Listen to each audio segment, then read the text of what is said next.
আসসালামু আলাইকুম বিউটিফুল আপুরা, কি অবস্থা সবার? আশা করি সবাই ভালো আছে। আল্লাহর রহমতে আমি অনেক বেশি ভালো আছি। আমি হচ্ছে মহিমা জাহান। তো আমি আজকে তোমাদের সাথে আবারও আমার নতুন একটা লাইফস্টাইল ব্লগ শেয়ার করার জন্য চলে এলাম। তাহলে চলো সারাদিন কি কি করি তোমাদের সাথে তো শেয়ার করবই।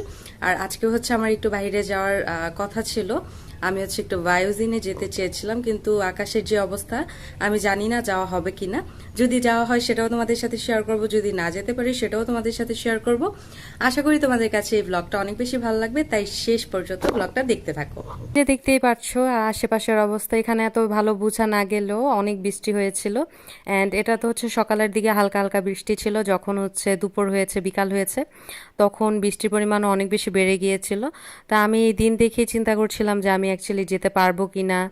তো যাই হোক, শেষ পর্যন্ত আমি হচ্ছে গেলাম। যখন হচ্ছে বের হয়েছিলাম 11টা 12টার দিকে ওই রকম বৃষ্টি ছিল না, তাই সাহস করে বেরিয়ে পড়লাম। আর এই যে এখানে একটা লাঠি এনে রেখেছি আমি। এটা হচ্ছে ওই যে আমার একটা গাছ দেখতে পাচ্ছ যে বেশি বড় হয়ে নিচের দিকে হচ্ছে নুয়ে যাচ্ছে। তো আমি চিন্তা করলাম যে ওই গাছটার সাথে আমি হচ্ছে এই খুঁটিটা দিয়ে দিব, যাতে হচ্ছে গাছটা সোজা দাঁড়িয়ে থাকে। কিন্তু কি আর বলবো যে আমি এত অলস, সেটা আমি 4-5 দিন ধরে এখানে এনে রেখেছি। আমি হচ্ছে এটা এখন পর্যন্ত ঠিক করতে পারলাম না। অবশ্যই যখন ঠিক করব তোমাদের সাথে শেয়ার করব।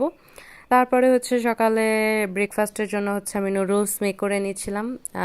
ভাত রান্না করা ছিল, আরও কিছু তরকারি ছিল, বাট আমার হচ্ছে মেনলি নুডলস খাওয়ার ইচ্ছা ছিল সকালে উঠে, তো আমি হচ্ছে নুডলস রান্না করে নিচ্ছিলাম। তো এখানে হচ্ছে আমি বিফ দিয়ে নুডলসটা রান্না করে নিচ্ছিলাম। আমার বিফ খুব একটা পছন্দ না, এমন না যে আমি খাই না, আমি খাই, কিন্তু মানে অনেক বেশি যে পছন্দ মানুষ থাকে না, অনেক বেশি বিফ খেতে পারে, তো ওই রকম পছন্দ আমার না। আমার মেইনলি হচ্ছে চিকেন বেশি পছন্দ। তাই আমি চিন্তা করলাম যে বিফ দিয়ে কখনো হচ্ছে আমি এরকম নুডলস বা অন্য কিছু রান্না করে খাইনি। তো চিন্তা করলাম যে দেখি একটু খেয়ে কীরকম হয়। তা আমি হচ্ছে এখানে বিফ দিয়ে নুডলস রান্না করে নিচ্ছিলাম। আর এই যে দেখতে পাচ্ছ ক্যামেরার সামনে আমি দেখলাম খুব অল্প নিয়েছি, অ্যাকচুয়ালি অল্প না। ক্যামেরা অফ করে আমি হচ্ছে আবার এটার দ্বিগুণ বাটার এখানে হচ্ছে আমি অ্যাড করেছিলাম। যাই হোক, চিন্তা করেছিলাম যে বেশি অয়েলি বানাবো না, কিন্তু এই ঘুরে ফিরে অয়েলি হয়ে গিয়েছিল। তো এখানে হচ্ছে আমি সকল ধরনের মশলা দিয়ে নিলাম, মরিচের গুঁড়া, হলুদের গুঁড়া, ধনিয়ার গুঁড়া, তারপরে এটার মধ্যে আমি একটু কালো গোলমরিচের গুঁড়া দিয়েছিলাম, লবণ, একটু টমেটো সস, এই সবগুলো দিয়ে আমি হচ্ছে খুব সুন্দরভাবে মশলাটা একটু কষিয়ে নিয়ে এটার মধ্যে হচ্ছে আমি বয়েল করে রাখা নুডলসগুলো দিয়ে নিয়েছি। এখন একটু নাড়াচাড়া করে একটু ভাজা ভাজা করে নেব, তাহলেই হয়ে যাবে আমাদের নুডলস রান্না করা। তো এটা দিয়েই হচ্ছে আমি আমার সকালের ব্রেকফাস্টটা করে নিলাম। আমার যেহেতু উঠতে উঠতে 9:30-10টার মতো বেজে যায়। যখন ভার্সিটি থাকে তখন ট্রাই করি একটু আগে ওঠার জন্য, কিন্তু এমনিতে যখন ভার্সিটি থাকে না, আমার কোনো কাজ থাকে না, তখন এত তাড়াতাড়ি আমি উঠি না, বা আমি উঠতে পারিও না। সত্যি কথা বলতে, আমি যদি খুব সকালবেলা ঘুম থেকে উঠি তাহলে দেখা যায় যে সারাদিন আমার মাথা খারাপ লাগতে থাকে, আমি হচ্ছে সবার সাথে খ্যাচ করতে থাকি। তো সেই কারণে হচ্ছে আমি খুব সকালে উঠতে পারি না। আর এই যে আমি এখন ব্রেকফাস্টটা করে নিচ্ছিলাম। আর সত্যি কথা বলতে আমি সবসময় বাসার মধ্যে এরকম ফকিন্নির মতোই থাকি। আমি হাতে গলায় কানে কোথাও কোনো জুয়েলারি বা একটু ক্রিম টিম লাগানো ওইটাও আমি করি না। আর যেভাবে আমি বাসায় থাকি ওইটাই আমি তোমাদের সাথে একটু শেয়ার করলাম। তারপরে বিকালের দিকে হচ্ছে আমি চলে গেলাম বায়োজিনে। তো আমার হাজব্যান্ড হচ্ছে আমাকে দিয়ে আসার জন্য গেল। তা আমি আর আমার হাজব্যান্ড এই প্রথমবার একা একা বের হলাম গাড়ি নিয়ে, কারণ আমার হাজব্যান্ড যেহেতু হচ্ছে নতুন নতুন গাড়ি চালানো শিখছে, তো ও সবসময় হচ্ছে একজন মানুষকে সাথে রাখে যে হচ্ছে গাড়ি চালানো পারে। বাট যেহেতু এখন টুকটাক শিখে গেছে, তাই হচ্ছে আমি আর আমার হাজব্যান্ড বের হলাম একসাথে। তো এই যে যাচ্ছি।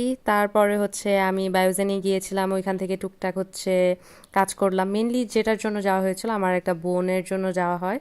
তো ওর হচ্ছে অনেক বেশি হেয়ার ফল হচ্ছিল, তো আমরা চিন্তা করলাম যে বায়োজিনে যাই, যে হচ্ছে একটা ডাক্তার দেখাবো, দেন হচ্ছে আম, যেটা রেকমেন্ড করে ওইটা করব। তো ওই জায়গায় যেয়ে দেখলাম যে বায়োজিনে ডাক্তার ওই দিন মিসিং ছিল, আসেনি।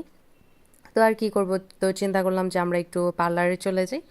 তা আমরা হচ্ছে পার্লারে চলে গেলাম। আর এখানে হচ্ছে আমরা আমি ফেসিয়াল করিয়েছিলাম, আর সে হচ্ছে হেয়ার স্পা করালো আর ফেসিয়াল করালো। আমি খুব বেশি একটা ওই রকম পার্লারে যাই না, সত্যি কথা বলতে। আমার কাছে মনে হয় শুধু শুধু টাকা ওয়েস্ট। টাকা ওয়েস্ট বলতে হচ্ছে যারা মেনটেন করতে পারে তাদের জন্য বিউটি পার্লার ভালো বা পার্লার ভালো, কিন্তু আমার হচ্ছে ধৈর্য খুব কম, আমি অনেকক্ষণ বসে থাকতে পারি না, আমার খুব কষ্ট হয়। যেই কারণে আমি বলা যায় মোটামুটি 3 বছর পরে আবার পার্লারে গেলাম। যাই হোক, তারপর বাসায় এসে হচ্ছে খাওয়া দাওয়া করলাম। তো এখানে হচ্ছে আমি একটা আলুর তরকারি রান্না করেছিলাম, মানে একটু ভাজি টাইপের, দেন গরুর মাংস ছিল আর রুটি। তো এগুলোই ছিল আজকে আমার ছোট্ট একটা ভিডিও। আশা করি তোমাদের কাছে ভালো লেগেছে। যদি ভালো লেগে থাকে আমার চ্যানেলটা সাবস্ক্রাইব করে দিয়ে পাশের নোটিফিকেশন বেলটা প্রেস করে দিও, ভিডিওটাতে একটা লাইক করে দিও। আর যদি কোনো কিছু বলতে হয়, জিজ্ঞাসা করতে হয়, ডেফিনেটলি কমেন্ট করো। আমি কিন্তু সবার কমেন্টে রিপ্লাই দিয়ে থাকি। তো আজকে এই পর্যন্ত, অন্য কোনো ভিডিওতে আবার দেখা হবে। সেই পর্যন্ত সবাই ভালো থাকো, সুস্থ থাকো, আমার জন্য অনেক বেশি দোয়া করো। আল্লাহ হাফিজ।